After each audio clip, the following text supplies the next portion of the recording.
हो गया। चलिए, तो हम लोग रेडियस कैलकुलेशन कर चुके हैं बोर्स मॉडल के लिए, ठीक है।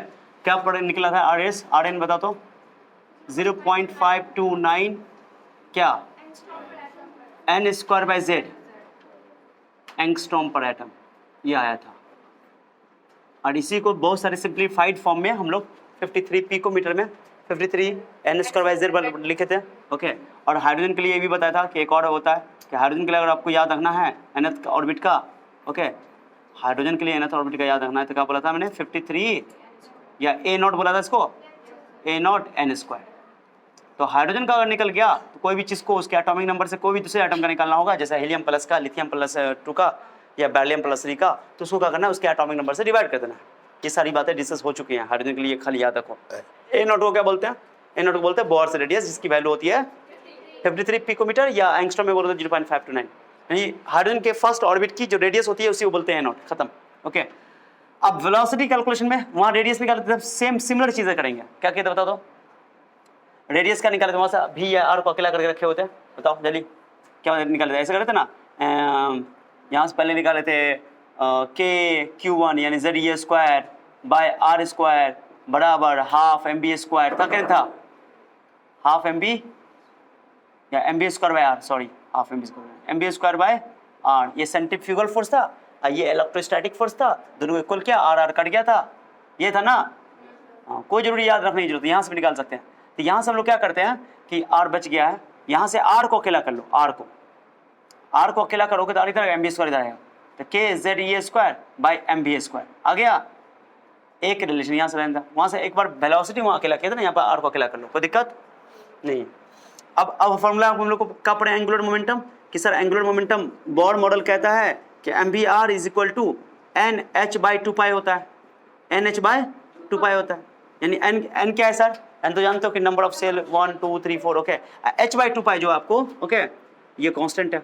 अब यहाँ से क्या करना है कि आर की जगह ये वैल्यू को उठा करके रख देना है, रखो यहाँ से एम भी आर का वैल्यू रखो पूरा, K Z A square by M B square N H by 2 और एक भी से एक भी कैंसिल, तो मुझे भी का वैल्यू चाहिए, काट दो ऐसे, काट के वैसे दिखाना नहीं अच्छा नहीं लगता, गंदा लगता है, खुद कन्फ्यूजन होता है कभी कभी, ओके चलो रहने दो।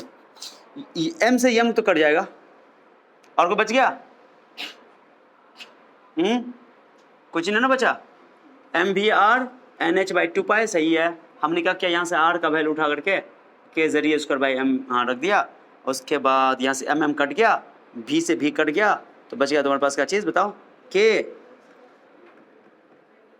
के Z A square by M cut गया, भी कट गया, एगो भी बच गया, एन एच बाई 2 यहाँ से मुझे भी की वैल्यू चाहिए, तो भी की वैल्यू निकालने के लिए क्रॉस बना करो 2 K Z A square by N H, ठीक है, सही है, परफेक्ट है। अब यहाँ से बताओ, ये रिलेशन डायरेक्टली पूछा जा सकता है, ये डेरिवेशन आना चाहिए, बहुत आसान है, लेकिन अब हम लोग को रिजल्ट याद रखना है क्योंकि न्यूमेरिकल उसी पे बनने वाला है, ठीक है। देखो मैं इधर वाला तो मिटा रहा हूँ, रेडियस कैलकुलेशन ऑलरेडी हम लोग डिस्कस कर चुके हैं, ठीक है।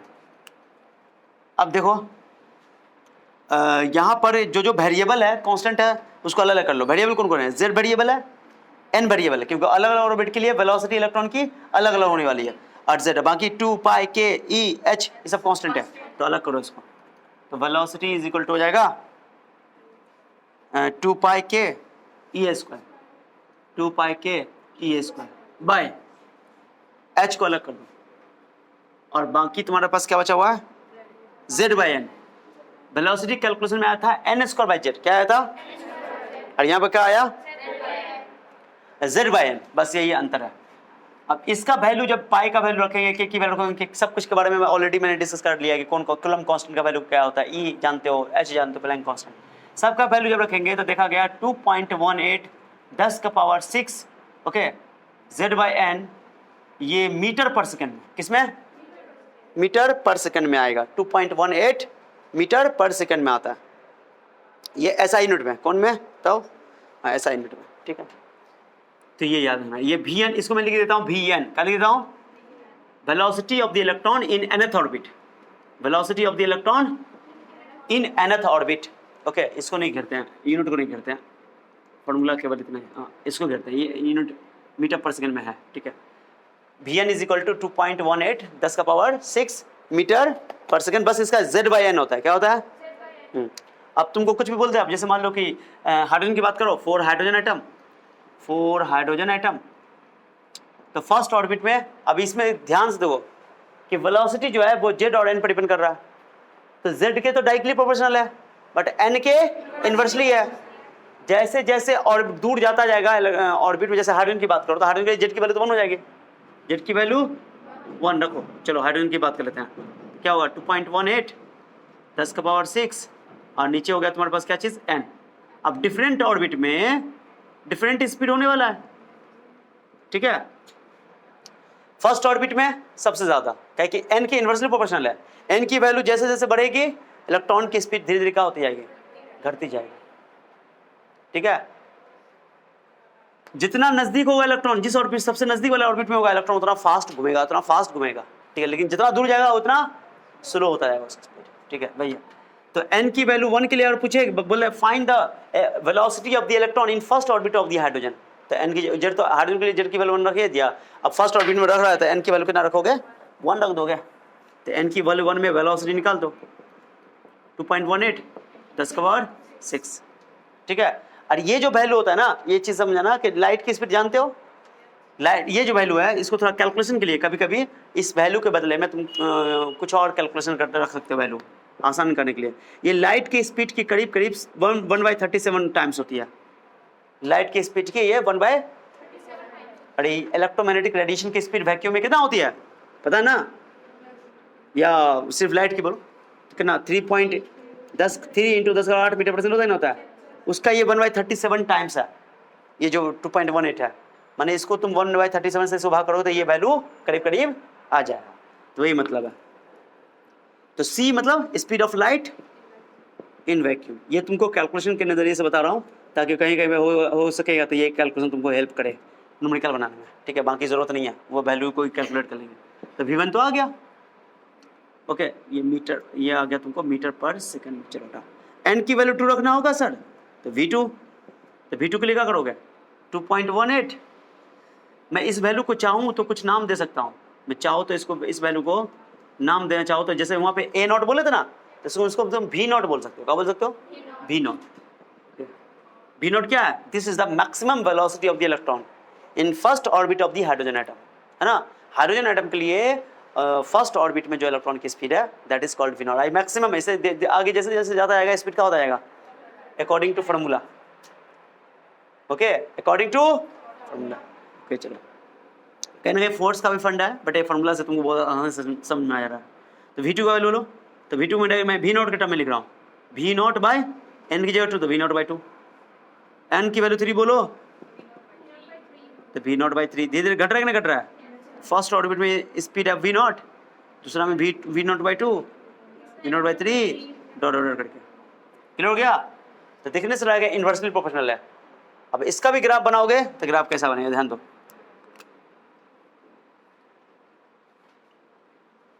ओके। क्या लेंगे, n को यहाँ ले लेता हूँ और v वेलोसिटी को यहाँ, तो n की वैल्यू 1 पे आंसर करना है, n की वैल्यू 1 पे V0 है, हाँ, n की वैल्यू 2 पे, याद है ना इन्वर्सली प्रोपोर्शनल ग्राफ कैसा होता है, ऐसा टाइप का कि वैल्यू बढ़ता जाएगा तो अब एक वैल्यू बढ़ेगा दूसरा वैल्यू घटेगा, इन्वर्सली प्रोपोर्शनल ग्राफ होता है।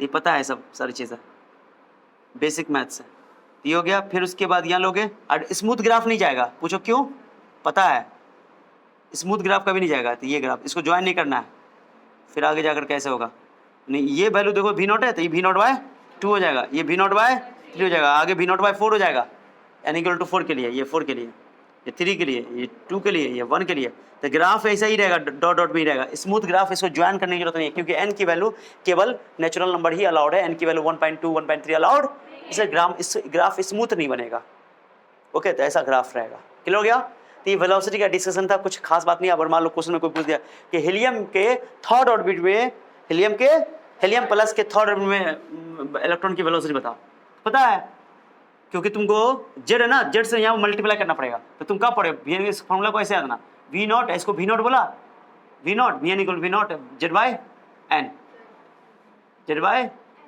मान वी नॉट बाय एन होता है हाइड्रोजन के लिए, उसको जेड से क्या करना पड़ेगा, मल्टीप्लाई करना पड़ेगा। अब हीलियम प्लस का बोल रहा है कि हीलियम प्लस के थर्ड ऑर्बिट में निकालो इलेक्ट्रॉन की ऑर्बिट, थर्ड ऑर्बिट में तो निकाल सकते हो।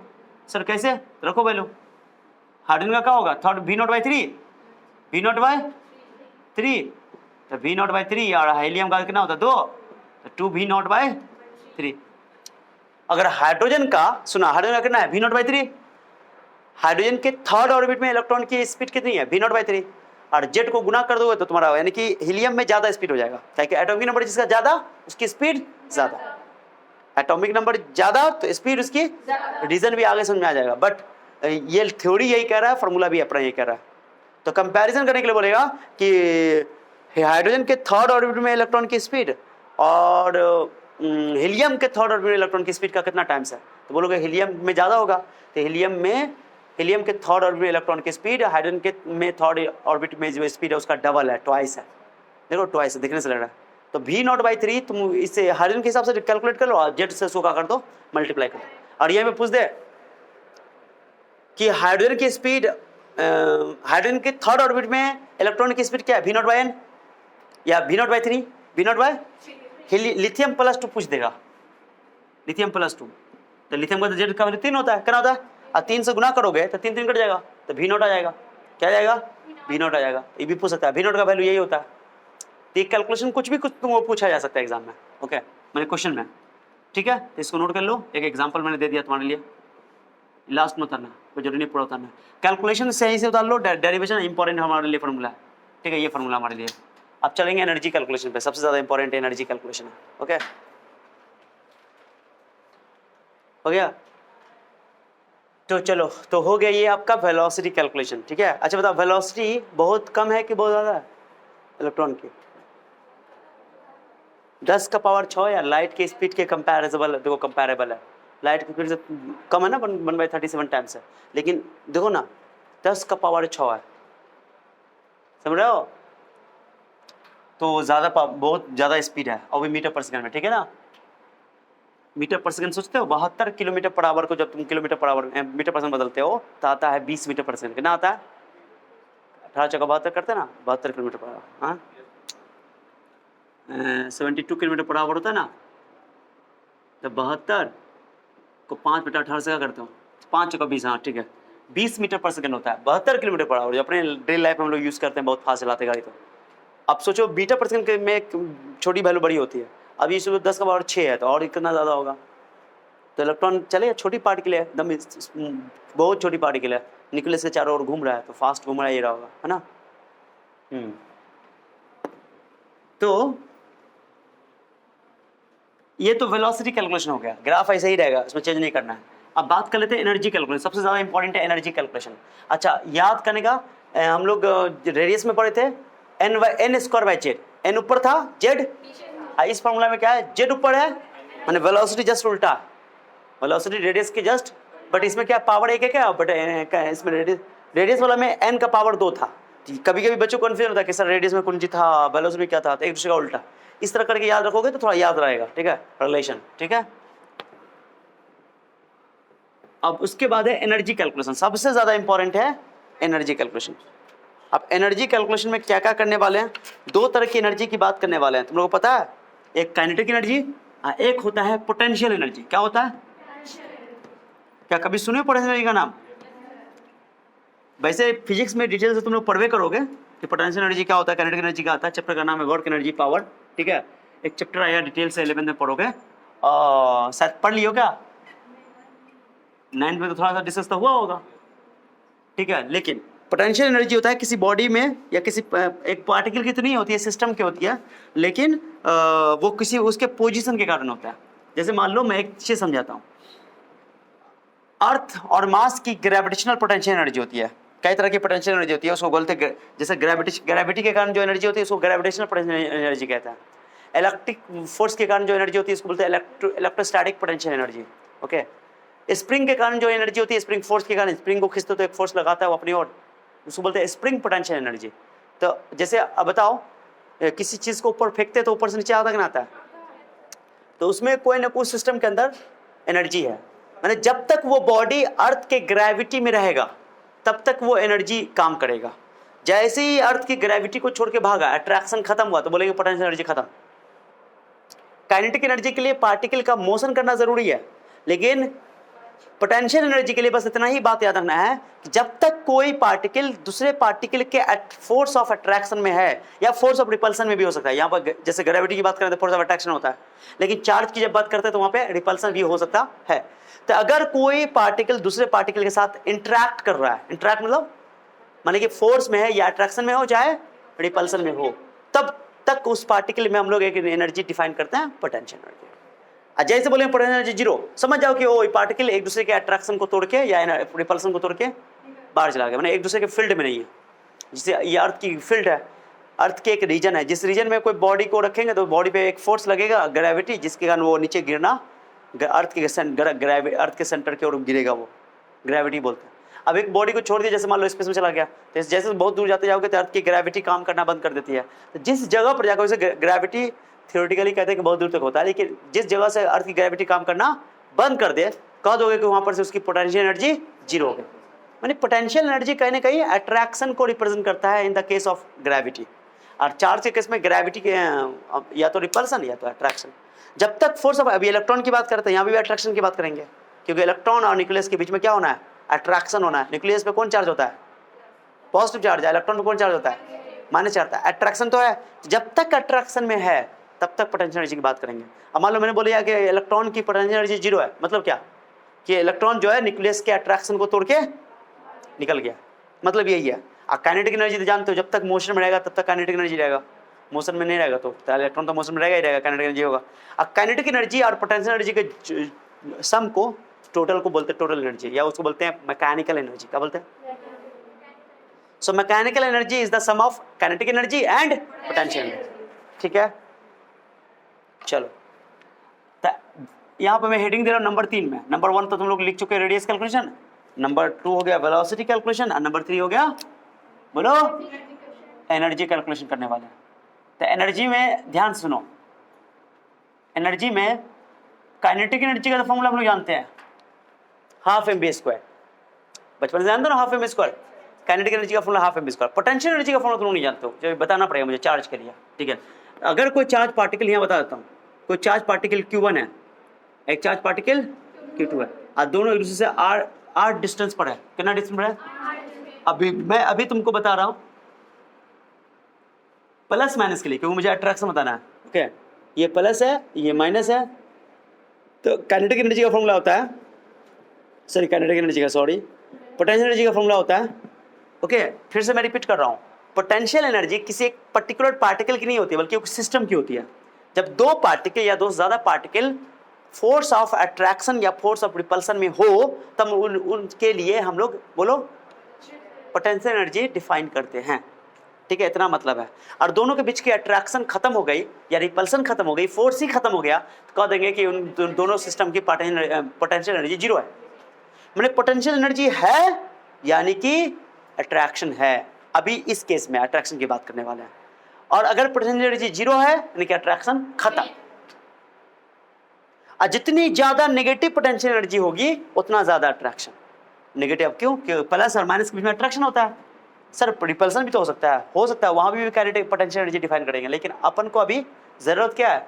इलेक्ट्रॉन और न्यूक्लियस के बीच के अट्रैक्शन की बात करेंगे। इलेक्ट्रॉन और न्यूक्लियस में हमेशा क्या होता है? अट्रैक्शन होता है ना। न्यूक्लियस पे कौन चार्ज होता है? पॉजिटिव, और इलेक्ट्रॉन पे इसलिए। ठीक है, तो फॉर्मूला सुनो, पहले फॉर्मूला बताता हूँ, ये आगे क्लास में जाके पढ़ोगे। K Q1 Q2 by R, जैसे K Q1 Q2 by R square होता है फोर्स का formula. K Q1 Q2 by R ये होता है पोटेंशियल एनर्जी का फॉर्मूला। अब Q1 की जगह लिखोगे तुम क्या बताओ? Q1 की जगह लिखो प्लस Q1, क्या लिखोगे? और Q2 की जगह लिखोगे तो माइनस बाहर निकलेगा। ये केवल ये पोटेंशियल एनर्जी में लिख रहा हूं केवल अट्रैक्शन के केस में, क्योंकि मुझे अभी अट्रैक्शन की जरूरत पड़ेगी। अब फॉर्मूला याद करना बहुत आसान है। फोर्स का फॉर्मूला पड़े K Q1 Q2 by R square, but यहाँ पर minus K Q1 Q2 by R। ये माइनस इसलिए लगा क्योंकि अट्रैक्शन है, अगर रिपल्सन होता प्लस आता, तो माइनस बताएगा तुमको कि अट्रैक्शन। ओके, अब भैया अब मेरे पास न्यूक्लियस है, ध्यान सुनना इंसान की तरह। ये कोई मान लो इलेक्ट्रॉन कहीं घूम रहा है किसी ऑर्बिट में, I don't know which is which orbit, okay, but जिस ऑर्बिट में घूम रहा है, ओके, उस ऑर्बिट में मान लो उस ऑर्बिट की रेडियस मान लो r है, ठीक है। इलेक्ट्रॉन ऑर्बिट ऐसे बनाते हैं लेकिन होता है सर्कुलर, कैसा पाथ होता है, सर्कुलर पाथ, बता दिया मैंने। अब इस पे तुम जानते हो कि न्यूक्लियस पे चार्ज कितना होता है, Ze, क्या होता है, और न्यूक्लियस का चार्ज क्या लिखोगे, प्लस की माइनस, इलेक्ट्रॉन का चार्ज क्या होता है, माइनस। यहाँ पर चार्ज को कंसीडर करना पड़ेगा, वैल्यू लेना है। तब देखो सबसे पहले पोटेंशियल एनर्जी निकालना है, तो सर पोटेंशियल एनर्जी को कैसे लिखेंगे, PE, ओके, PE लिखे पोटेंशियल एनर्जी। ऐसा करते पहली बार में लिख देता हूँ, potential energy. Sir potential energy की बात कब करेंगे, जब भी दो पार्टिकल अट्रैक्शन में हो, इस केस में तो अट्रैक्शन में होगा तो हम लोग कहेंगे कि पोटेंशियल एनर्जी है। तो पार्टिकल की पोटेंशियल एनर्जी नहीं होती है बल्कि पूरे सिस्टम की होती है, वही समझाने की कोशिश कर रहा हूं, ठीक है। अगर दो पार्टिकल अट्रैक्शन में है तो पोटेंशियल एनर्जी है। उन जैसे अर्थ के साथ, हम अर्थ की ग्रेविटी के साथ हम छत से हम कूदेंगे तो क्या हम ऊपर भागेंगे, नीचे ही गिरेंगे, तो यानी कि अर्थ हमको अट्रैक्ट करेगा। कूदेंगे क्या है, बात की बात करेंगे, लेकिन कूदेंगे तो वहां पे एनर्जी तो होगा, तो वो पोटेंशियल एनर्जी होगा, ओके। क्या होगा, पोटेंशियल एनर्जी, क्योंकि सिस्टम हमारी पोटेंशियल एनर्जी नहीं है, वो हमारे और ग्रेविटी की दोनों की मिला करके, क्लियर हो गया, दोनों की माने पोटेंशियल एनर्जी बस यही बताता है कि अट्रैक्शन है कि नहीं, बात खत्म। अट्रैक्शन है तो पोटेंशियल एनर्जी है, अट्रैक्शन खत्म तो पोटेंशियल एनर्जी खत्म, हाँ, जीरो, खत्म। अब जैसे मैं चला जाऊँ आकाश में बहुत दूर, चांद के पार चले जाओ, ओके, हाँ, अब वहाँ कोई ना होगा, अकेले हम रहेंगे तो अट्रैक्शन रहेगा ग्रेविटी के साथ मेरा, किसी और प्लेनेट के साथ या किसी और के साथ हो सकता है, बट अर्थ के साथ अट्रैक्शन तो खत्म हो जाएगी। तो हम बोलेंगे अर्थ की और मेरी पोटेंशियल एनर्जी जीरो हो गई, क्या मैं अर्थ के ग्रेविटेशन को या अट्रैक्शन को तोड़ करके भाग गया, बस मतलब यही है, ओके। सो पोटेंशियल एनर्जी का कैसे लिखोगे बताओ, माइनस बोलो, माइनस, पहले छोड़ो ना, पहले फॉर्मूला लिखो, के Q1 का बारे बोलो, प्लस Ze और Q2 बोलो, इलेक्ट्रॉन का चार्ज माइनस होता है ना, और R लिखोगे फॉर्मूला, तन से क्या आया, पोटेंशियल एनर्जी का फॉर्मूला आया माइनस के ZE²/R, याद रखियो ये पोटेंशियल एनर्जी का वैल्यू आया। अब माइनस का मतलब यही है अट्रैक्शन, ये माइनस बता ही रहा है, इट शोज अट्रैक्शन। जितना ज्यादा माइनस उतना ज्यादा अट्रैक्शन। जल्दी बोलो, क्या बोला मैंने, बताओ, -100 एनर्जी ज्यादा है कि -50 ज्यादा एनर्जी है, जल्दी बताओ, -50 ज्यादा एनर्जी है। अट्रैक्शन -100 वाला में ज्यादा होगा कि -50 वाला में ज्यादा होगा, -100 वाला में ज्यादा अट्रैक्शन होगा। निगेटिव एनर्जी जितना ज्यादा होगा, निगेटिव को छोड़ के देखो, वैल्यू वाइज -50 बड़ा है, मैग्नीट्यूड वाइज माने वैल्यू वाइज -50 बड़ा है और -100 छोटा है, लेकिन मैग्नीट्यूड वाइज बात अगर करो तो 100 बड़ा है और 50 छोटा है, और 100 में माइनस लगा हुआ है, तो बोले मोर माइनस मतलब मोर अट्रैक्शन, समझे, तो वही मतलब है, ठीक है। पोटेंशियल एनर्जी की बात तो कर लिया, अब इलेक्ट्रॉन तो डांस कर रहा है यहाँ पे, भी वेलोसिटी से मूव तो कर रहा है ना, इलेक्ट्रॉन की मास m है, तब बताओ कुछ पढ़े थे, के ZE²/R² पढ़े थे, this is the electric force between electron and nucleus and centrifugal force mv²/R, बार बार लिख चुके हैं इसको, काटने का मेरा मन नहीं करता है क्योंकि काटने से गलती कभी कभी कंफ्यूज हो जाता है, इसलिए नहीं करो, रहने दो। अब बताओ यहाँ से R को काट के हटाओ तो बचेगा mv² दिला के ZE²/R², R की R² R का R कट गया है ना। अब बताओ काइनेटिक एनर्जी क्या होता है, हाफ mv², बस खाली हाफ यहाँ लगा दे, क्या लगा दे, तो काइनेटिक एनर्जी बन जाएगा।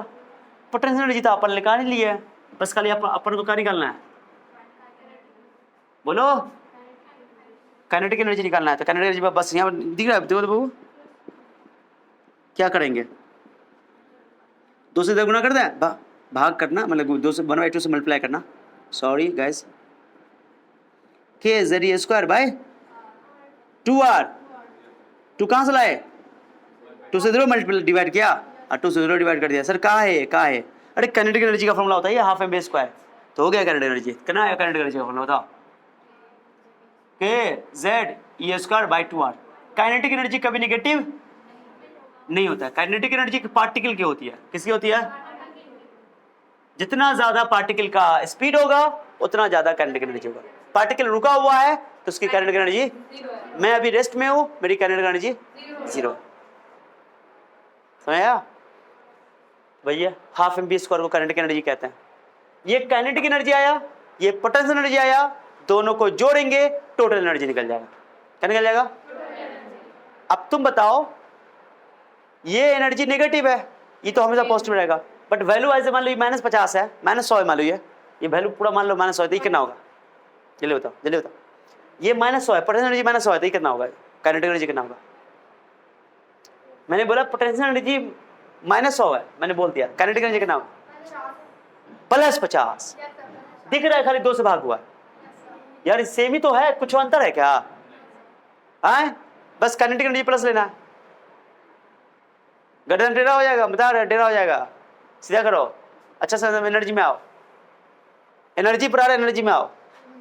तो बोलो मेरे पास तो है एनर्जी देने का एगो सोर्स, ठीक है? देखो समझे मैंने क्या बोला? ये काइनेटिक एनर्जी देख रहे हो, खाली 2 ही से डिवाइड है। ये चीज और ये चीज सेम ही तो है यार, खाली 2 से फर्क, 2 का फर्क करके।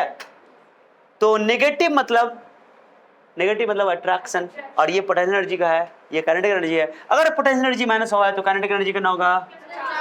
यानी कि पोटेंशियल एनर्जी का मैग्नीट्यूड काइनेटिक एनर्जी का डबल होता है।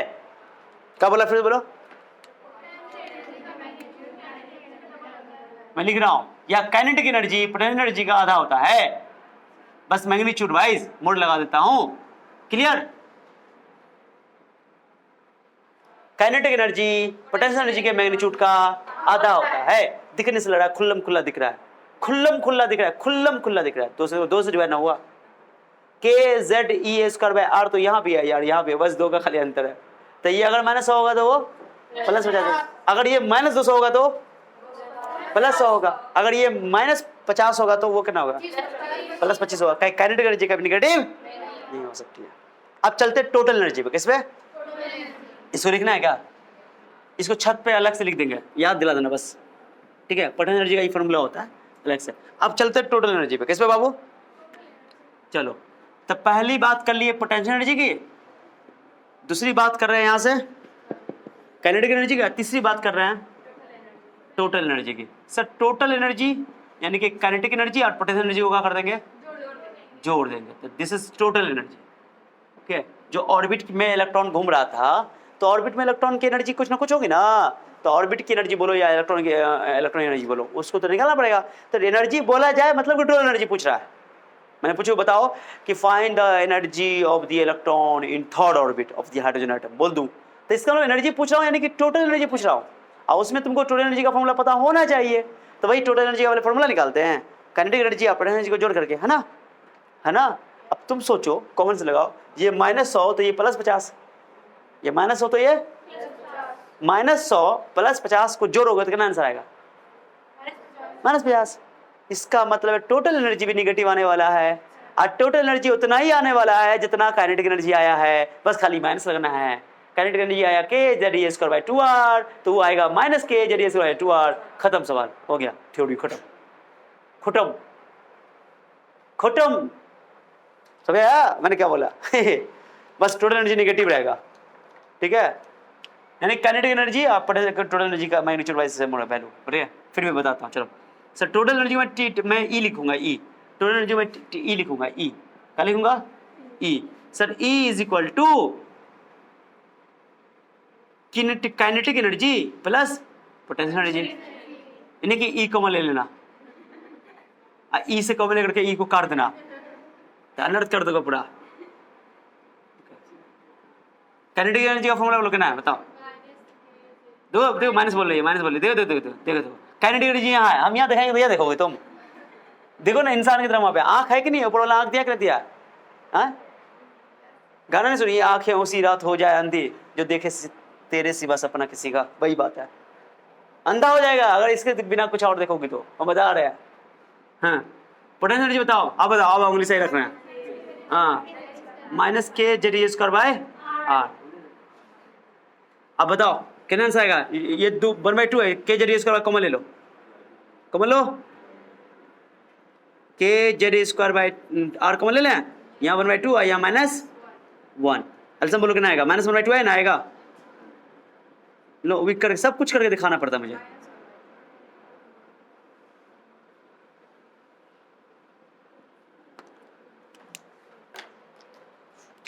देखो यहाँ क्या आया? माइनस के जेड ए स्क्वायर बाय, आना भी था मैंने, इसको कैलकुलेट करने की जरूरत ही नहीं थी। वो जुट्टो का मैंने समय बर्बाद किया, समय बर्बाद नहीं किया, मतलब जुट्टो का काम किया, ये तुम लोग कर सकते थे, लेकिन मैंने लॉजिक से ही बता दिया। डबल पे करें, this is the formula for total energy. अब टोटल एनर्जी का मैग्नीट्यूड काइनेटिक एनर्जी बराबर है, और टोटल एनर्जी अब तुम मुझसे खुद से बताना, बताओ। Potential energy -100, kinetic energy, total energy ये प्लस ये माइनस, ये पोटेंशियल एनर्जी मैग्नीट्यूड वाइज इसका भी डबल है, इसका भी डबल है। इसको भी डबल पे करके लिखते हैं, है ना। टोटल एनर्जी का मैग्नीट्यूड काइनेटिक एनर्जी के बराबर, पहला पॉइंट। दूसरा पॉइंट, टोटल एनर्जी का मैग्नीट्यूड पोटेंशियल एनर्जी का आधा, या ये मैग्नीट्यूड का करेंगे डायरेक्टली कर दो, मैग्नीट्यूड वाइज आधा। आप सही है? आए तो कट गया, अब फिर भी कट गया तो कोई बात नहीं, हम ऊपर कर देते हैं, जगह कमी है। I am so rich than your think. ठीक है, लो जगह बनाने में कोई दिक्कत नहीं। बताओ क्या बोला मैंने अभी? टोटल एनर्जी का मैग्नीट्यूड काइनेटिक एनर्जी का पोटेंशियल एनर्जी का, अब दिख रहा है? देखो तो, चलो मैग्नीट्यूड लगाना जरूरी है, क्योंकि माइनस है दोनों। टोटल एनर्जी भी नेगेटिव है, पोटेंशियल एनर्जी भी नेगेटिव है, बस काइनेटिक एनर्जी पॉजिटिव है। और नेगेटिव का मतलब ही अट्रैक्शन में है, इलेक्ट्रॉन जितना ज्यादा न्यूक्लियस के करीब होगा उतना ज्यादा नेगेटिव एनर्जी उतना कम होगा, नेगेटिव एनर्जी उतना ज्यादा होगा। बोले ना -100 ज्यादा अट्रैक्शन, -100 अट्रैक्शन। बताओ फर्स्ट ऑर्बिट में ज्यादा होगा कि सेकंड ऑर्बिट में अट्रैक्शन ज्यादा होगा? जितना नजदीक होगा उतना ज्यादा प्यार होगा, लाजमी है। जितना दूर जाओगे प्यार घटता जाएगा, फोर्स का ये ना रूल है, तो वही है। तो फर्स्ट ऑर्बिट में अट्रैक्शन सबसे ज्यादा, एनर्जी सबसे कम मैग्नीट्यूड में, मैग्नीट्यूड वाइज ज्यादा बोलो, नेगेटिव में उतना वैल्यू कम होगा, जैसे -100। अब जैसे सेकंड ऑर्बिट में जाओगे, मान लो फर्स्ट ऑर्बिट में -100 है, सेकंड ऑर्बिट में जाओगे तो -80, थर्ड में जाओगे तो -60। धीरे धीरे वैल्यू घट रहा है कि बढ़ रहा है? ना, वैल्यू वाइज बढ़ रहा है, वैल्यू बढ़ रहा है। अब मान लो अट्रैक्शन को तोड़ के खत्म हो गया, चला गया बाहर, तो कितना हो जाएगा आंसर? 0। अब वो 0 मैक्सिमम मिनिमम है, मैक्सिमम है। यही तो बात है जो बच्चा नहीं समझता है। जितना कम एनर्जी होगा उतना ज्यादा अट्रैक्शन में होगा, समझे? और जितना ज्यादा एनर्जी होगा उतना कम अट्रैक्शन होगा। अब जैसे जैसे देखो मैंने बोला ना कि -100 ज्यादा अट्रैक्शन, -80 अट्रैक्शन कम हुआ, वैल्यू फोर्स एनर्जी का वैल्यू बढ़ रहा है, लेकिन मैग्नीट्यूड वाइज तो घट रहा है ना। लेकिन भाई बोलते हैं वैल्यू एनर्जी का वैल्यू बढ़ रहा है, -80 -70 अभी अट्रैक्शन है, -50 अभी भी है, -40 अभी भी अट्रैक्शन है, 0 हो गया अट्रैक्शन खत्म। मैंने बोले, मैं बोलूं कि इलेक्ट्रॉन की एनर्जी, इलेक्ट्रॉन जिस सिस्टम है उसकी एनर्जी 0 हो गई, यानी इलेक्ट्रॉन न्यूक्लियस को तोड़ करके बाहर निकल गया। तो जो आयोनाइजेशन एनर्जी पढ़े थे हम लोग फोटो इलेक्ट्रिक इफेक्ट में, क्या है कि इतनी एनर्जी दो ताकि इलेक्ट्रॉन न्यूक्लियस को तोड़ करके बाहर चला आए, ठीक है? जितनी एनर्जी उसकी होगी इलेक्ट्रॉन की, मान लो इलेक्ट्रॉन की एनर्जी -50 है, कितना है? तो अगर हम +50 देंगे तो -50 + 50 क्या हो जाएगा? 0। अट्रैक्शन उतर के बाहर, खत्म। याद आया? उसी को बोलते थे वर्क फंक्शन या आयनाइजेशन एंथैल्पी या थ्रेशोल्ड एनर्जी। याद आया? नहीं समझे लग रहा है? तो माइनस एनर्जी उसकी होती है, +50 हमको देना पड़ेगा, तो +50 - 50 0 हो जाएगा। और 0 का मतलब हुआ कि वो न्यूक्लियस के अट्रैक्शन को, हाँ क्लियर। अब इसका अब बताओ यहाँ कौन वेरिएबल है?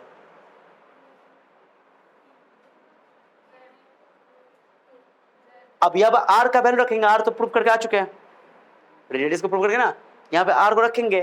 आर बराबर क्या पढ़े थे? जो वैल्यू निकालते आर का डेरिवेशन कहते हैं, उसको आर को लाकर यहाँ पर रख देंगे, एन में और जेड में ये भी रिलेशन आ जाएगा। क्लियर?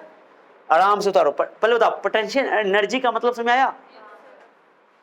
और टोटल एनर्जी का भी मतलब भाई पोटेंशियल से रिलेट करना। काइनेटिक एनर्जी तो कभी नेगेटिव होगा नहीं, हाँ, लेकिन पोटेंशियल एनर्जी दोनों का डबल है मैग्नीट्यूड वाइज, दोनों का डबल है। और ये दोनों काइनेटिक एनर्जी और टोटल एनर्जी आपस में डिट्टो चीज तुम लोग पढ़ोगे जब ग्रेविटेशन पढ़ोगे फिजिक्स में, तो पढ़ोगे तुम लोग, वहां पढ़ाया जाएगा फिजिक्स में। कौन पढ़ाएंगे? हाँ, तो फिर वहां पर पढ़ोगे तो ये सर समझा दिया अच्छा सा भी है, तो वहां पर तुमको बड़ा मजा आएगा। तो फिर दुआ दोगे सर को, उस सर को बोलोगे हम पढ़ लिया। चलो नोट करो, छत पे फॉर्मूला लिख देते हैं बुक के लिए, भूल जाते हैं। छत पे पोटेंशियल एनर्जी का फॉर्मूला जाओ तो लिखना, लिखे पोटेंशियल तो लिखा हुआ है। एक चार्ज है प्लस Q1, एक चार्ज है माइनस Q2, दिख रहा है जी देखो तो, माइनस Q2, और इन दोनों के बीच का डिस्टेंस कितना है R। तो पोटेंशियल एनर्जी का फॉर्मूला होगा माइनस के, केवल अट्रैक्शन के लिए फॉर्मूला है, रिपल्सन होगा तो प्लस हो जाएगा। क्या चार्ज में अट्रैक्शन भी होता है और रिपल्सन भी होता है, आर। ये फॉर्मूला याद करना बहुत टफ है कि बहुत मुश्किल है, बहुत आसान है। फोर्स का फॉर्मूला याद है कि नहीं है? दो चार्ज में लगने वाला फोर्स के Q1 Q2 by are square होता है, बस यहाँ पे आर आ गया। तो ये छत पे उतार लेना पोटेंशियल एनर्जी का फॉर्मूला, छत पे, कॉपी के छत पे या साइड में कहीं पे उतार लो पहले। ओके चलो नोट करो आप, ठीक है। चलिए, तो ये तो हो गया, टोटल एनर्जी निकाल लिया। अब इस टोटल एनर्जी के लिए हम लोग फॉर्मूला डिराइव करेंगे एन और जेड में। एन और जैसे एनर्जी रेडियस का हम लोग निकाले थे एन स्क्वायर बाई जेड, याद आया? 0.529 एन स्क्वायर बाई जेड, या A naught N square by Z है ना। फिर वेलोसिटी का निकाले जेड बाई एन, और एनर्जी का भी निकालेंगे तो क्या आएगा वो देखते हैं। तो यहाँ पे आर का वैल्यू ला करके रखना पड़ेगा। तो आर का जो फॉर्मूला ड्राइव किए थे रेडियस कैलकुलेशन में, उसको ला कर रखना पड़ेगा। तो कितना निकाले थे एन स्क्वायर एच, वैल्यू नहीं, वैल्यू वाले रखेंगे वो वाला फॉर्मूला वाला जिसमें वैल्यू पुट नहीं किए थे। वैल्यू पुट करने से ठीक पहले वाला एन स्क्वायर एच, देखो ना, N square H, N square H, भाई एन स्क्वायर एच, नीचे देखो ना, जब रेडियस कैलकुलेशन कर रहे थे, कहाँ पर कर रहे थे रेडियस कैलकुलेशन? हाँ भाई और नहीं होगा ना, हमको तो याद नहीं, हम निकाल लेंगे दोबारा, हमको तो कोई प्रॉब्लम नहीं है, फिर से रेडियस निकाल लेंगे, लेकिन जरूरत नहीं है, अब तुम निकालो, तुमको पता है। चलो मैं इधर वाला मिटा रहा हूं, ओके, उधर वाला फिर से लिखूंगा। काइनेटिक एनर्जी में मोड लगाने की जरूरत नहीं है, समझ रही हो? क्योंकि काइनेटिक एनर्जी पॉजिटिव ही होता है। हाँ, पोटेंशियल एनर्जी नेगेटिव होता है, टोटल एनर्जी नेगेटिव है। नेगेटिव मतलब अट्रैक्शन में है, न्यूक्लियस इलेक्ट्रॉन में अट्रैक्शन होगा, सीधी सी बात है। उसी के लिए एनर्जी डिफाइन कर रहे हैं हम लोग। चलो अब बताओ क्या बोला मैंने, बताओ क्या पढ़ा एनर्जी। आर का फॉर्मूला कहाँ पर लिखाए थे? N square H by 4 H square है, ऊपर में क्या है? N square H square 4 pi square M K Z E square, और जेड जेड तो ये था ना। चुपचाप इस वैल्यू को यहाँ बुला करके टोटल एनर्जी में, चलो पहले बताओ ध्यान से E is equal to minus K Z E square by 2 को मैं इधर लिख रहा हूँ, और आर की वैल्यू को उल्टा करके लिख दूंगा, पलट क्या बनवा यार ना, पलट दूंगा। तो 4 pi square M K Z E square by N square H square, ये ना। अब सबको खाली वेरिएबल को अलग कर लो, एन और जेड तुमको पता है वेरिएबल है, तो जेड यहाँ भी जेड क्या हो जाएगा? अब बाकी सब कुछ कट रहा था, काट दो पहले, कुछ कट रहा है, 2 से 2 कट जाएगा, और कुछ कटेगा?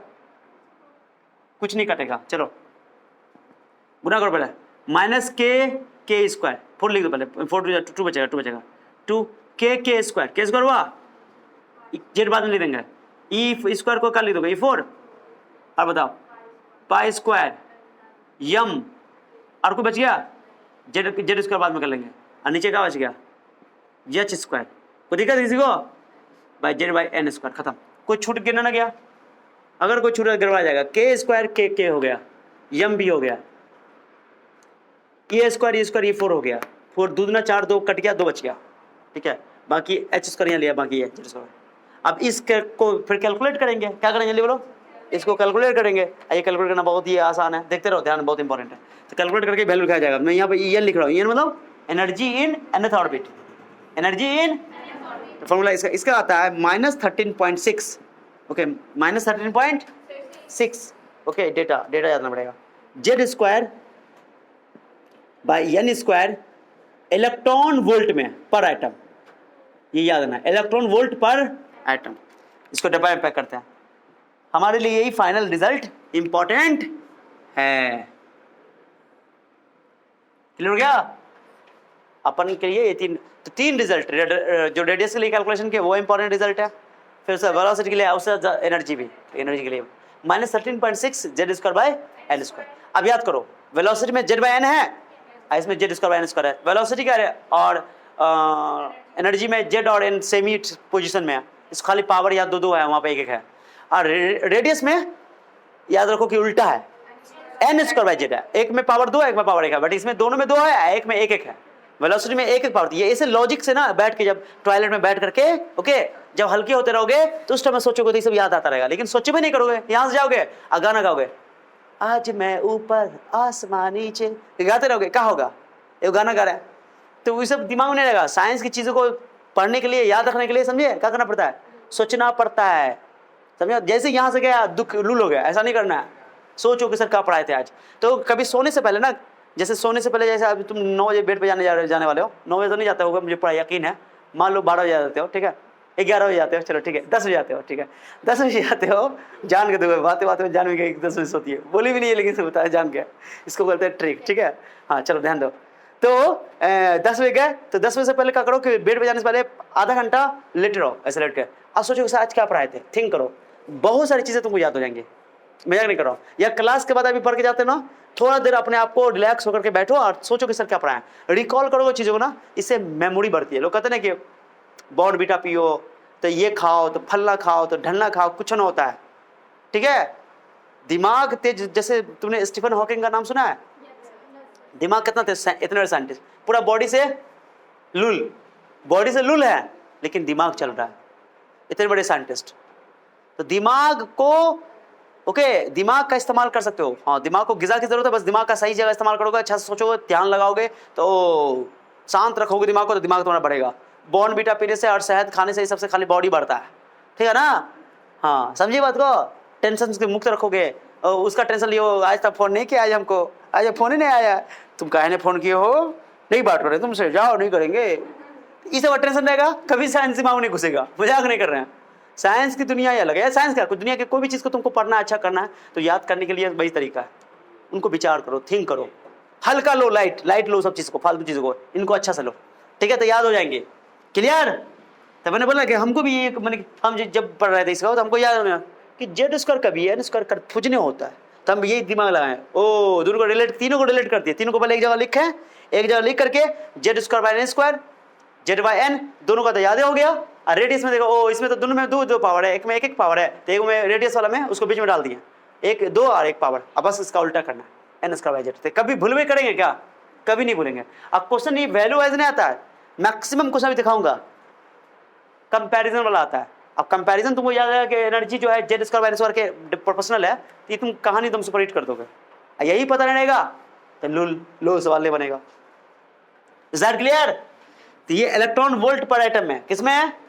और एक और, इसी को तुम अगर इसमें पर एटम है ये, ओके, और इसी को तुम जूल में बदलोगे, किसमें बदलोगे बाबू?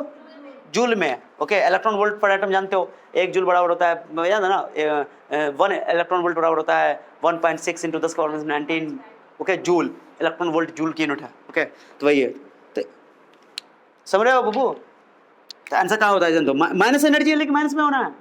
अब इसका जैसे वेलोसिटी बढ़ता ना, वेलोसिटी बढ़े इलेक्ट्रॉन का भी, तो 2.18 10⁻6, फिर लिखना, बाद में लिखना, अभी नहीं, ओके। इसका भी 2.18 होता है। जब इसको कन्वर्ट करो किसमें, इलेक्ट्रॉन वोल्ट को जूल में बदलोगे, किस में बदलोगे? जूल में बदलोगे। 2.18 गुना उना कर लोगे भाई, 1.6 लोगे, 1.6 × 10⁻19 लोगे, ठीक है, तो गुना कर दो अपना, तुम्हारा काम है, मेरा काम नक्को। 10 का पावर -18, 10 का power minus Z square by N square, और ये आ जाएगा जूल पर एटम में, जूल पर एटम में, मैंने बता दिया, जूल पर एटम में। बताओ, वेलोसिटी में भी 2.18 है, एनर्जी में भी 2.18 है। आपको सर कौन इस्तेमाल करना, देखेंगे आंसर में, जूल में आंसर चाहिए तो ऑप्शन में देखेंगे, जूल में चाहिए तो ये वाला लगा लेंगे, इलेक्ट्रॉन वोल्ट में चाहिए तो ये वाला लगा लेंगे। एक पर एटम है, एक पर मोल भी बोल देता है कभी कभी, पर मोल, क्या चीज? पर मोल, ठीक है। तो पर मोल में भाई 6.02 10 का बढ़ता है, इससे क्या करना पड़ेगा? भाग करना पड़ेगा, समझे? पर मोल। ओके, इधर वाला मिटा रहा मैं, इधर वाला लिख चुकी हूँ। Is that clear? Is that clear? Good. तो आप क्या करते हैं, ई तो मिटा ही दूंगा, छत उतार लियो ना। चलो ठीक है, अब जो ये हो गया एक रिजल्ट ये भी आ गया, दिख रहा है, दिख रहा है, देखो तो ठीक है। हाँ, ये जूल पर एटम है। ओके, याद करने का तरीका ये है। वेलोसिटी में क्या था जानते हो, वेलोसिटी बहुत ज्यादा होता है, तो ये 10 का पावर 6 था, 2.18 10 का पावर 6 मीटर पर सेकंड था। यहाँ पर माइनस है एनर्जी, कहे कि तुम यहाँ पर रखोगे 1 इलेक्ट्रॉन वोल्ट कीजिएगा 1.6 इंटू 10 का पावर -19 जूल में, तो गुना करोगे, गुना करके -19 है, फिर उसके बाद -18 मैंने कर दिया। तुम्हारा काम है, तो मेरा काम नहीं है, ठीक है, कैलकुलेशन कर दिया, ठीक है। हाँ, इसको गुना कर दो, किताब में ऐसे भी दिया हुआ आंसर, क्या दिया हुआ आंसर, एक लिखा हुआ 21.8, नहीं गुना करना, चलो -19.18, ठीक है। अब दूसरा एक और पर एटम हो गया, एक और रिजल्ट है एनर्जी का, En is equal to minus, okay, ये है तुम्हारा, ये डेटा याद है ना, 1312 बोलो कितना, Z square by N square, ये हो गया तुम्हारा, जानते हो क्या, हाँ, जूल पर मोल, नहीं जूल नहीं, किलो जूल, अक्सर हम लोग किलो जूल में निकालते हैं, किलो जूल पर मोल। क्या क्या जानते हो, पहले क्या क्या गया, किलो जूल में मतलब कि 1000 से भाग करना पड़ेगा किलो जूल में कन्वर्ट करने के लिए, और फिर 6.02 10 और 23 से क्या करोगे बताओ, मल्टीप्लाई करोगे तो ये अपने आप किलो जूल पर मोल में आ जाएगा। तो ये रिजल्ट डायरेक्टली याद रहेगा। तो ऑप्शन में क्या दिया हुआ है, किलो जूल पर मोल में है कि इलेक्ट्रॉन वोल्ट पर एटम है कि जूल पर एटम है, इसी हिसाब से आंसर निकालेंगे। अक्सर तुमको ये वाला काम करना पड़ेगा, ये वाला अपना सबसे ज्यादा इंपॉर्टेंट है। तीन को टिक कर लो, 3 को टिक कर लो, ठीक है, क्लियर। फाइनल रिजल्ट अपना यही है। अब मैं सबको समअप करने वाला हूं, पहले इस पे कुछ बात कर लेते हैं। चलिए सर, पहले इलेक्ट्रॉन हाइड्रोजन के एटम की बात कर लेते हैं। क्या कर लेते हैं, फॉर हाइड्रोजन एटम, ये तो जानते हो हाइड्रोजन एटम के लिए क्या होता है, जेड का वैल्यू, जेड की वैल्यू पता है ना, कि जो बोर्स मॉडल होते हैं, बोर्स मॉडल है वो हाइड्रोजन और हाइड्रोजन जैसे स्पीसीज के लिए ही वैलिड है। ओके, सबसे बड़ी लिमिटेशन है, ठीक है, थ्योरी समझ में आएगा। चलो बताओ क्या करना है, एनर्जी का फॉर्मूला क्या आ जाएगा बताओ, -13.6, ये इस्तेमाल करेंगे, -13.6 Z square by N square, Z की वैल्यू 1 हो गई by N square. Is that clear? Z तो फिक्स ना कर दिया, अरे बोलो ना। अब n की जगह 1 रखो, फर्स्ट टर्म में देखो, फर्स्ट में n की वैल्यू 1 रखो जल्दी, 1 -13.6, 1 का सर 1 ही ना होगा, इतना इलेक्ट्रॉन वोल्ट पर एटम। हेलो बाबू, इलेक्ट्रॉन वोल्ट पर एटम। गाना गाएंगे तुम्हारे लिए अभी हम, अब बहुत अच्छा गाना गाएंगे, बता रहे हैं, हाँ, ध्यान दो। 13.6 ओके, इलेक्ट्रॉन वोल्ट पर एटम, ये फर्स्ट ऑर्बिट में हाइड्रोजन में, ओके, इलेक्ट्रॉन की एनर्जी है, एनर्जी इलेक्ट्रॉन और सिस्टम की बोलो, या इलेक्ट्रॉन की बोल दो चलेगा बोलने में। n की वैल्यू 1 कर दो इसको। अब मैं इसको ना E0 बोल दूंगा, क्या बोल दूंगा, ठीक है। अब n की वैल्यू 2 जाओगे तो एनर्जी घटेगा कि बढ़ेगा, जल्दी बताओ, टाइम नहीं लगाना चाहिए, दो रे, n के इनवर्सली है ना, n के इनवर्सली है कि डायरेक्टली, जल्दी बताओ, जोर से बोलो, हम बोलेंगे डायरेक्टली है, माइनस भी लगा हुआ है ना, यही तो बात है, कुछ तो बात है कि हस्ती मिटती नहीं है हमारी। देखो ध्यान दो, कहाँ से मिटेगी तुम्हारी, ध्यान तो कहीं और है, लुल हो जाओगी, ध्यान दो। बताओ अब क्या करोगे, E0 में बोल रहा हूँ, E0, अब मैं लिखूंगा E2 निकालना हो ना, E0 के टर्म में लिखूंगा मैं, ओके। तो रखो 13.6 को ही मैं बोलूँ ना, 13.6 को 2 का स्क्वायर करना हो 4, तो मैं इसको लिख रहा हूँ E0/4, क्या लिख रहा हूँ, E0 फिक्स हो गया, E0 -13.6 को बोलेंगे, क्लियर हो गया। E0 किसको बोलेंगे, हाँ यस, E0/4 कम हुआ कि ना हुआ, अरे कम हुआ कि ना हुआ, मैग्नीट्यूड वाइज ना कम हुआ, वैल्यू वाइज बढ़ जाएगा, माइनस है ना, तो माइनस से लगाओ ना, माइनस या कोई दिक्कत। n/3 में बोलो बोलो बोलो बोलो बोलो बोलो बोलो बोलो बोलो ना, बोलो बोलो बोलो बोलो, E0/3 कैसे बोलो, 9। अगर वैल्यू तुम निकालना चाहते हो निकालो, -13.6 को 4 से भाग करो 4 से भाग करो, 4 तिया 12, 4 जगह 16, वाह सर आपको तो याद है, इसको भाग करो, जल्दी बोलो, 13.9 से भाग करो, 9 कम 9, आप 9 × 45, 9 कम 9, वाह सर आपको याद है, याद करना पड़ेगा, ये वैल्यू 3-4 वैल्यू याद कर लो, डायरेक्टली ये पूछा हुआ है, हाँ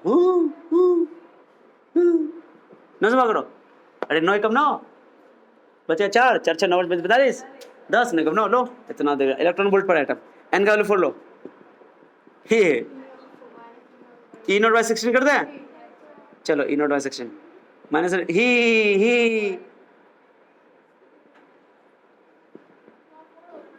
कहाँ पर 4 होगा ओके कोई मैटर नहीं है यहाँ वैल्यू देखो डिवाइड करो माइनस 0 पॉइंट ये मुझे याद नहीं है मैंने 3 to 4 याद किया हुआ था 0.85 कर लो तुम्हारा काम हम कैलकुलेशन करके रखे हुए हैं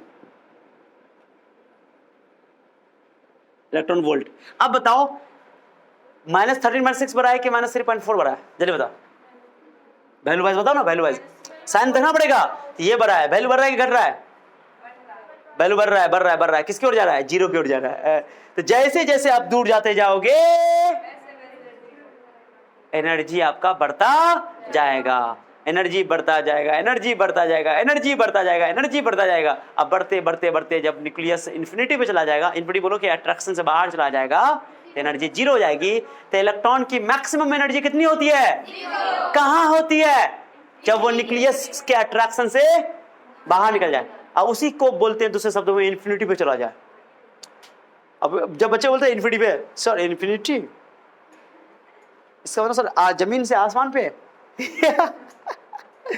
अलग अलग चीजों के लिए इन्फिनिटी का मतलब अलग अलग इलेक्ट्रॉन जैसे अभी मैं जैसे बोलूं मैं लुल हो गया मैं अर्थ से उड़ के चला जाऊं सीधे मैं ऐसा मशीन बना लूं ओके अपने आप को फिट करूं उड़ के चला गया अब अर्थ की ग्रेविटी काम नहीं कर रही है वहां जाएगा तुम जब स्पेस में उतरोगे ना ओके तो वहां पर गाना नहीं चलेगा चांद के पार चलो कहोगे कि जमीन के पार आ गए हम लोग तो वहां पे क्या होगा जानती हो उतरोगी ना तो हवा में तोड़ोगी वाह या गजब ऐसे करोगे मजा आएगा कोई ग्रेविटी नहीं रहेगा वहां पे ठीक है ना समझ रहे हो अरे समझे कि नहीं तो वहां पे अट्रैक्शन ही नहीं है अर्थ की अट्रैक्शन खत्म यानी अर्थ का अट्रैक्शन खत्म कुछ ना कुछ दूरी यहाँ से बहुत दूरी है लेकिन दूरी तो है कि नहीं है तो उसको हम लोग बोलेंगे इनफाइनाइट डिस्टेंस क्या बोल देंगे क्यों क्योंकि हम अर्थ की ग्रेविटी की अट्रैक्शन से बाहर निकल गए पोटेंशियल एनर्जी अपनी क्या हो गई है 0 अपनी यानी कि अपन और ग्रेविटी का बीच का सिस्टम का है ना अट्रैक्शन खत्म तो जब भी इलेक्ट्रॉन न्यूक्लियस से अब इलेक्ट्रॉन कितनी कम दूरी पे एटम के अंदर बहुत दूरी ज्यादा नहीं होता अपने हिसाब से अगर सोचो तो लेकिन अट्रैक्शन को तोड़ के निकल गया तो बोलेंगे इलेक्ट्रॉन के नजरिए से बोलेंगे कि वो इन्फिनिटी पे चला गया कहाँ चला गया तो पूछा जाएगा बताओ इलेक्ट्रॉन की एनर्जी 0 है तो कौन से ऑर्बिट में तो क्या बोलोगे इन्फिनिटी वाला ऑर्बिट में क्योंकि एक एटम की इन्फिनाइट ऑर्बिट होती है ना बोलते हैं बहुत सारी ऑर्बिट होती है ठीक है तो ऐसा ऑर्बिट में जहां उसकी इलेक्ट्रॉन 0 यानी कि इन्फिनाइट डिस्टेंस पर है क्लियर हो गया अरे clear this is the meaning of infinity clear तो ये तो एनर्जी हो गया एनर्जी बढ़ रहा है मैक्सिमम एनर्जी इलेक्ट्रॉन की होगा 0 होता है 0 का मतलब यही होता है कि वो अट्रैक्शन से बाहर निकल गया क्लियर अब इससे क्या हुआ जानते हो सुनो अगर तुमने ये हाइड्रोजन का निकाल लिया 2-3 तो वैल्यू तो याद रखो पहला वैल्यू बताओ -13.6 हाइड्रोजन के एटम के फर्स्ट ऑर्बिट में हाइड्रोजन एटम के फर्स्ट ऑर्बिट में लिख लेना बाद में बता रहे हैं हाइड्रोजन एटम के फर्स्ट ऑर्बिट में एनर्जी कितनी है इलेक्ट्रॉन की -13.6 दूसरे ऑर्बिट में -3.4 याद कर लो थर्ड ऑर्बिट में -1.51 और फोर्थ ऑर्बिट में 0.85 ओके इतना तक मैंने ये याद रहेगा ना तो डेटा मुंह से आंसर बता दो थिंक विदाउट थिंक मजाक नहीं कर रहा है ये पढ़ते पढ़ते तुमको याद हो जाएगा चिंता करने की जरूरत है ही नहीं अब मान लो तुमको हार्डन में पता है ऊपर जेड स्क्वायर था ना अगर तुमको बोल दे जैसे मान लो तुम बताया कि E0 -E0/4 है ओके अब मान लो कि बोलेगा हाइड्रोजन के सेकंड ऑर्बिट में इलेक्ट्रॉन की एनर्जी बताओ सेकंड ऑर्बिट की पूछे या इलेक्ट्रॉन की पूछे तो -E0/4 है पता है E0/4 है कि E0/-E0/n² है अब बोल दे कि हीलियम प्लस के सेकंड ऑर्बिट में कितनी एनर्जी होगी हीलियम प्लस के तो हीलियम का एटॉमिक नंबर कितना तो सेकंड ऑर्बिट का पहले हाइड्रोजन का याद रखेंगे हाइड्रोजन का होता है -E0/4 और 2 का स्क्वायर यहाँ रखोगे 4 होगा 4 से 4 का हो जाएगा कट जाएगा -E0 आंसर आ जाएगा E0 का वैल्यू तुम जानते हो -13.6 खत्म आंसर यानी कि हीलियम +2 के सेकंड ऑर्बिट में एनर्जी जो होगी वो -13.6 ही होगी ठीक है हाँ कभी कभी ऐसे पूछता है कि हीलियम के किस ऑर्बिट में एनर्जी हाइड्रोजन के फर्स्ट ऑर्बिट की एनर्जी के बराबर होगा सेकंड ऑर्बिट में ऐसा क्वेश्चन भी पूछा जाता है थिंक विदाउट थिंक से आंसर बता सकते हो पहले इसको नोट करो आगे बात करते हैं नोट करो चलो तुम्हारे सवाल का जवाब दे रहा है। मैंने इस वैल्यू को मैग्नीट्यूड में यहाँ माइनस लगा देना, ठीक है। ई नॉट केवल इस वैल्यू को बोला है, यहाँ माइनस लगा दो, ठीक है। इतना ही खाली कर दो, इतना सा कर्म कर दो कि माइनस लगा दो, ठीक है। हाँ बस ई नॉट मैंने केवल इस वैल्यू का नाम रखा है, 13.6 का ई नॉट नाम दिया है, इसलिए ना मैं सब में माइनस लगा रहा हूँ। अगर माइनस नहीं लगाऊंगा ना तो ये वैल्यू उल्टा होगा, घटते रहेगा, ठीक है ना, समझिए। इसलिए माइनस लगाना, एनर्जी तो माइनस ही होनी है। क्या होनी है? अब माइनस इस बात का सबूत है कि अट्रैक्शन है न्यूक्लियस और इलेक्ट्रॉन के बीच में, ठीक है, ठीक है। तो ई नॉट किसको बोला मैंने? 13.6 को केवल, ठीक है। चाहो तो कहीं पे छत बना करके, बादल बना करके, ये इलेक्ट्रॉन वोल्ट है, क्या है बोलो, बादल बना करके लिख लो छत पे, कॉपी के छत पे, खुश हो। लेकिन याद ना है कि ये हाइड्रोजन एटम के फर्स्ट ऑर्बिट की एनर्जी है, हाइड्रोजन एटम के फर्स्ट ऑर्बिट की एनर्जी है। हाँ, अगर मुझे किसी भी और अदर एटम के लिए निकालना होगा तो उसके लिए भाई ई नॉट को ही मल्टीप्लाई करना पड़ेगा जेड स्क्वायर से, ई नॉट को ही जेड स्क्वायर से करना पड़ेगा मल्टीप्लाई जेड स्क्वायर से। मान लो बोलेगा लिथियम +2 के लिए, लिथियम +2 के लिए थर्ड ऑर्बिट की एनर्जी बताओ, किसकी? तो पहले याद करेंगे थर्ड ऑर्बिट का, हाइड्रोजन का, किसका? थर्ड ऑर्बिट का हाइड्रोजन का होता है E naught by N square, E naught by minus E naught by N square. तो एन का वैल्यू थर्ड ऑर्बिट का पूछ रहा है, तो ई नॉट बाय 9 है। आज जेड स्क्वायर लेना है, लिथियम का 3 होता है, गुना करना है जेड स्क्वायर से यहाँ पे, तो 3 का स्क्वायर कितना होगा? 9, तो 9/9 कट गया, तो आ जाएगा ई नॉट ही आंसर आ जाएगा, -30.6 ही आ जाएगा। क्लियर हो गया ना? बैरियम +3 के लिए चौथे ऑर्बिट का ई नॉट आ जाएगा, 4 का स्क्वायर 16 कट गया, माइनस ई नॉट आ जाएगा। Is that clear? तो ई नॉट हमने बोला है केवल वैल्यूज को, माइनस के साथ आपको एडजस्ट करना पड़ेगा, माइनस लगाना पड़ेगा, क्योंकि एनर्जी माइनस में ही होनी है। Is that clear? चलिए मैं इधर का मिटा रहा हूँ साहब, अब कुछ खास बातें और, चलो देखो हाँ दो देखो,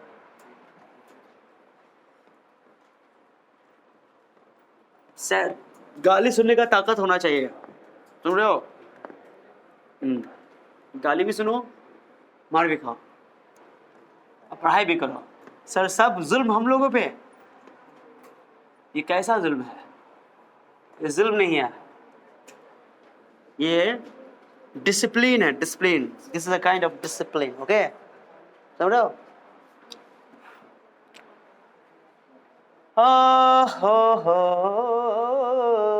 सवाल तो बन जाएगा, समझ आ गया। अब कुछ बातें करनी है, ये तो क्लियर है कि सर एनर्जी धीरे धीरे क्या हो रही है, बढ़ रही, घट रही है? एनर्जी बढ़ रही है। मैक्सिमम एनर्जी कितनी हो जाएगी साहब? मैक्सिमम एनर्जी इलेक्ट्रॉन की या ऑर्बिट की 0 हो जाएगी। कहां पर? इन इनफाइनाइट ऑर्बिट, इन इनफाइनाइट ऑर्बिट। क्या समझो आपको? यानी इसका मीनिंग ये हुआ कि इलेक्ट्रॉन न्यूक्लियस के अट्रैक्शन को तोड़ के बाहर निकल चुका है। Is that clear? अब छोटी सी बात है पर मोटी सी बात है, मेरा मन है बताने का, ठीक है सर? ठीक है, बात आपका समझ में आ गया, मुझे एनर्जी का ऑर्डर समझ में आ गया। इलेक्ट्रॉन अगर फर्स्ट ऑर्बिट में कितना एनर्जी है बताओ? मैं बना रहा हूं, मैं ऐसे नहीं बना रहा हूं, ऐसे बना रहा हूं तो मजा नहीं आ रहा है, ऐसे बनाता हूं। This is first orbit, this is, ना बोलोगे, ना बोलोगे, इन्हें बोलोगे, ना बोलोगे, ना बोलोगे कि क्या हो रहा है सर? क्या हुआ? जुदा हुए मगर है खुशी, मिले तो थे। चलो छोड़ो हटो, ओके ध्यान दो, बहुत ध्यान दो, बहुत इंटरेस्टिंग बताने वाला हूँ। ये फर्स्ट ऑर्बिट है, n इज इक्वल टू ये हाँ। अब बताओ E1 में, और मैं बताऊंगा ये गैप क्यों अच्छा सर, बताओ। रेडियस वाला में याद है तुम लोग को गैप? रेडियस में भी हम लोग गैप लिखे थे कि दो जब दिखाई थे, रेडियस याद है? कैसे बता? तो ई वाला पहला वाला दूसरा वाला में कितना का गैप था? 3a0। अगला वाले का तो गैप बढ़ाते गए थे, बट अभी जो मैंने गैप नहीं बढ़ाया, अभी मैंने गैप घटाया। एनर्जी में गैप घटता जाता है, यकीन नहीं हो रहा ना? निकालते हैं, देखते रहो, यही यकीन हो जाएगा। देखो क्या करते हैं, कौन एनर्जी सबसे ज्यादा एनर्जी 2 में ज्यादा एनर्जी होगा, तो E2 में से E1 घटाओ, E2 में से घटाओ। E2 की वैल्यू कितनी है? E2 की वैल्यू बताओ, हाइड्रोजन की बात हो रही है। E2 की वैल्यू बताओ, E2 की वैल्यू -3.4 माइनस 13.6। क्या हो रही है मेरे साथ? माइनस माइनस, तो बताओ घटा के कितना आंसर आएगा?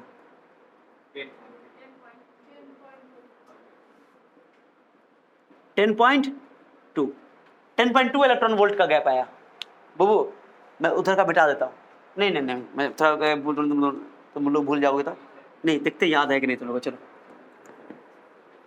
क्या क्या मैंने बोला था, याद करोगे तो अच्छा रहेगा। मजा आ गया, आएगा मजा अब सवाल का, तेरी मेरी जुगलबंदी कमाल का। देखो देखो बाबू, देखती रहो। इलेक्ट्रॉन वोल्ट किसमें? अब ई सर अगला में पीछा क्यों घटा रहे हैं आप? चेंज इन एनर्जी निकाल रहे हैं। यदि मान लो कि एक इलेक्ट्रॉन को कूद करके फर्स्ट सेल से सेकंड सेल में जाना है, कितनी एनर्जी अब्सॉर्ब करनी पड़ेगी? अगर वो 10.2 इलेक्ट्रॉन वोल्ट एनर्जी अब्सॉर्ब कर लिया तो फर्स्ट सेल से सेकंड सेल में चला जाएगा।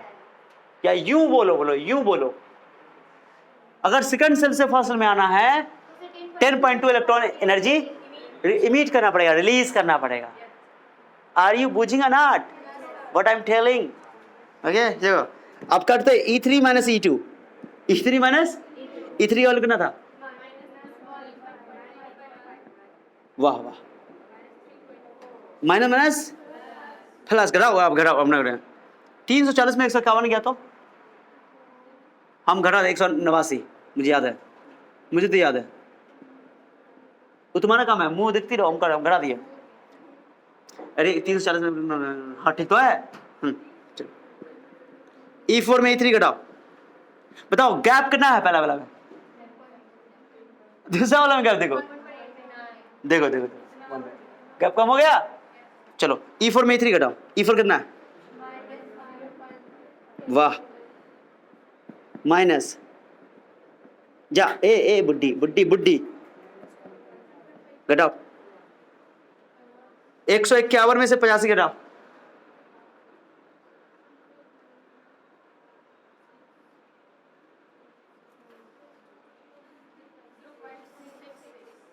जीरो पॉइंट, गलती ना हुआ? अगर गलती हुआ तो बाजार देंगे हम। सही है, 0.66 कितना? 0.66 करेक्ट इलेक्ट्रॉन वोल्ट। गैप घट रही है कि बढ़ रही है? तो ये एनर्जी गैप, ये एनर्जी गैप, ये एनर्जी गैप सबसे ज्यादा। एनर्जी गैप के आधार पे बनाया मैंने, कौन गैप के आधार पे? मेरा मन ये कर रहा है, नहीं कर रहा है, रहने दो। ये गैप थोड़ा और कम हो गया। यहाँ पे डेल्टा ई बोलो, डेल्टा ई कितना है बताओ? यहाँ पे 10.2 इलेक्ट्रॉन वोल्ट। यहाँ पे डेल्टा ई बोलो, 1.89 का गैप है। ये एनर्जी गैप बोलो, करो नहीं कर रहे हो? आगे निकालने की जरूरत नहीं है, निकाल मैंने क्या एनर्जी गैप समझ रहा है? अब इसका मतलब समझ रहे हो? अगर सेकंड ऑर्बिट से थर्ड ऑर्बिट में इलेक्ट्रॉन को जाना है, कितना एनर्जी अब्सॉर्ब करना पड़ेगा? सर अगर मान लीजिए फर्स्ट ऑर्बिट से कूद के उसको सीधे पांचवा में जाना, तब तो एक पहले वाले का पांचवा वाले का एनर्जी गैप निकाल लेंगे। सोच लो जरा, अब मैं बताने वाला हूं। समझे बबू? और खाओ अकेले अकेले। ये N1 है, ये N2 है। इन दोनों में एनर्जी गैप है कि नहीं? कुछ ना कुछ। तो इसका डेल्टा ई कैसे निकालोगे? कितना एनर्जी ऑब्जर्व किया? ओके, क्या करेंगे? मान लो N1 में कुछ ना कुछ एनर्जी है, मैं इसको बोल रहा हूँ E1। क्या बोल रहा हूँ? E1 कैसे लिखोगे? -13.6। 13.6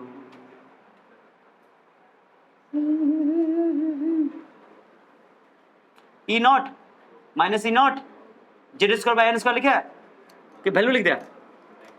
वैल्यू लिखो ना, -13.6 Z²/N²। और E2 बोलो, E2 बोलो, E2 कैसे लिखोगे? E2 बोलो, तो बोलो ना। यहाँ पे N1 का स्क्वायर, यहाँ पे, और दोनों के एनर्जी को डिफरेंस ले लेंगे, उतना ही एनर्जी चाहिए इसको फर्स्ट स्टेट से सेकंड, माने कि ये हो गया लोअर स्टेट, ये हो गया हायर स्टेट। याद आया? या फर्स्ट एनर्जी लेवल और सेकंड एनर्जी लेवल। अगर फर्स्ट एनर्जी लेवल से सेकंड एनर्जी लेवल में जाना है तो आपको क्या करना पड़ेगा? एनर्जी अब्सॉर्ब करना पड़ेगा, आपको नहीं, इलेक्ट्रॉन को। ठीक है, हाँ, तब बताओ क्या करना पड़ेगा? डेल्टा ई निकालने के लिए क्या करना पड़ेगा? E2 मान लो ये हायर स्टेट है, ये लोअर स्टेट है, ये हायर स्टेट है, हायर स्टेट, कौन स्टेट? माने हायर स्टेट वो है जिसमें एनर्जी कम की ज्यादा, ज्यादा higher state, higher excited state बोल दो। ये हो गया लोअर स्टेट, कम एनर्जी वाला। तो गैप निकालने के लिए क्या करोगे? E2 में से E1 घटाओगे, घटाओ E2 का वैल्यू करना, घटाओ।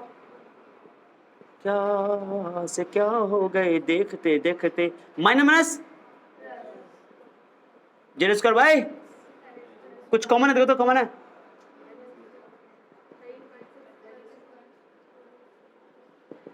13.6 जेड स्क्वायर, क्या वजह बता तुम्हें? 1/n1 square.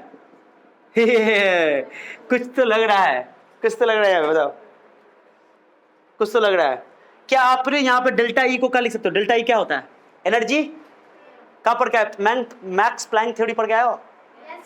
E equal to SC by lambda, याद होगी पुराने दिन। मैं यहाँ पे लिख देता हूँ डेल्टा ई, यहाँ पे मैं लिख देता हूँ SC बाय लेमडा, SC को बटा में डालो।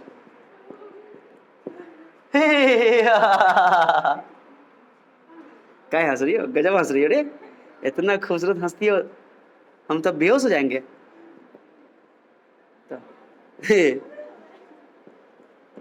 कुछ लग रहा है, कुछ नजर आ रहा है, लग रहा है सर, कुछ पढ़ा हुआ लग रहा है। बर्मा लेमडा ई एक कांस्टेंट होगा, ये एक कांस्टेंट होगा ना, 13.6 एक कांस्टेंट है, वैल्यू है, और H प्लैंक कांस्टेंट है, C स्पीड ऑफ लाइट है। इसी को बोलते हैं यार, हम यार है तुम्हारे। कौन आ गया? ये आर हो गया, 1/n दिख रहा है, देखो तो, जेड स्क्वायर हो गया। जानना पहचाना कुछ लग रहा है? हम यार है तुम्हारे, दिलदार है तुम्हारे। देखो कौन बोल रहा है? रीडबर्ग फार्मूला, पहले भी इसको हम लोग और आज प्रूफ भी कर दिया।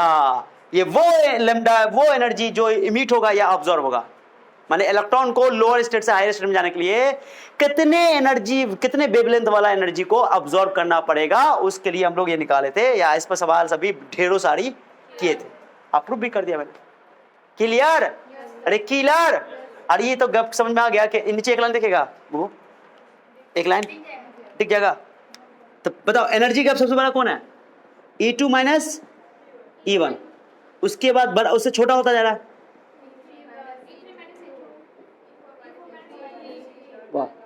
Dot dot dot, the difference between energy, the difference between energy is decreases या डिक्रीजेस विथ सेल्स। मैंने सेल को जैसे जैसे आगे बढ़ते जाओगे तो क्या हो जाएगा? घटता जाएगा। मैंने 100 बात की, दो लगातार ऑर्बिट के एनर्जी का डिफरेंस लगातार घटता जाएगा, दो लगातार, the difference between two consecutive orbits, okay, energy of the orbits is decreasing, is decreasing, तो डिक्रीज कर रहा है। सबसे ज्यादा एनर्जी गैप कहां पर है? फर्स्ट और सेकेंड एनर्जी सेल में। उसका धीरे धीरे ऊपर जैसे जाता जाएगा एनर्जी गैप कहां होता जाएगा? घटता जाएगा। क्लियर? अरे समझे? एनर्जी जितना, एनर्जी का गैप जितना ज्यादा होगा, एनर्जी का गैप जितना ज्यादा होगा उतना एनर्जी इलेक्ट्रॉन एब्जॉर्ब करके जाना पड़ेगा। माने जितना एनर्जी का गैप होगा, जितना ज्यादा, जितना एनर्जी का गैप होगा उतना ही एनर्जी इलेक्ट्रॉन को चाहिए एब्जॉर्ब करके हायर स्टेट में जाने के लिए, या हायर स्टेट से लोअर स्टेट में जाने के लिए एनर्जी रिलीज करेगा, उतना ही। तो एनर्जी गैप के बराबर ही वो एनर्जी रिलीज या ऑब्जॉर्व करेगा। अब वो एनर्जी का वेवलेंथ कितना होगा जिस एनर्जी को वो ऑब्जॉर्व करेगा, उस रेडिएशन की वेवलेंथ कितनी होगी, फ्रीक्वेंसी कितनी होगी, वेव नंबर कितनी होगी, आराम से हम लोग रेडबर्ग फार्मूला का इस्तेमाल करके निकाल सकते हैं। ये ऑलरेडी हम लोग डिस्कस कर चुके हैं, वो फार्मूला मैंने डिराइव कर दिया अभी। ये जो SC बाय लेमडा, इसी को R बोलते हैं, रेडबर्ग कांस्टेंट, क्या बोलते हैं इसको? और इसी का वैल्यू होता था, क्या है? 1,96,070 पर सेंटीमीटर। उसी को हम लोग वैल्यू में 22 लिखे थे, क्या 10 का पावर 7 पर मीटर, और उसी को एक और लिखे थे 912 एंगस्ट्रॉम, नहीं 1/r की वैल्यू, 1/r की वैल्यू 912 एंगस्ट्रॉम। याद आया? कैलकुलेशन को इजी रखने के लिए। तो इस पर तो बहुत सारा काम कर चुके हैं। समझ आ गया? अच्छा समझ आया? नहीं आया? क्या नहीं समझ आया? क्या नहीं समझ आया? बोलो ना, क्या नहीं समझ आया? नोट करो, इतना इंपॉर्टेंट बात बताया। अच्छा, रेडियस गैप बढ़ता जाता है, रेडियस क्या बना था 3a0, फिर 5a0, लेकिन एनर्जी गैप क्या हो रहा है, घट रहा है। इसलिए जब भी हम लोग बनाते हैं एनर्जी का गैप बनाते हैं तो एनर्जी गैप पहले ज्यादा फिर कम, फिर और रेडियस का गैप बनाते हैं तो वो जो लेमन से बाबर से सब जो पढ़े थे हाइड्रोजन सप्लीमेंट ऐसे बने थे ना, तो पहला गैप ज्यादा उसका थोड़ा कम फिर थोड़ा कम ऐसा बनाए थे ना हम, ये इसीलिए ये एनर्जी गैप ज्यादा फिर ये कम ये कम ये कम ये कम, धीरे धीरे एनर्जी गैप का होता जाता है, घटते जाता है। क्लियर हो गया। फर्स्ट ऑर्बिट और सेकंड ऑर्बिट एनर्जी का गैप सबसे, इस फिगर को तुम चाहो तो ऐसे भी बना सकते हो, लेकिन मस्त है बड़ा फिगर। क्लियर हो गया एनर्जी गैप के हिसाब से, नोट करो आगे बढ़ते हैं।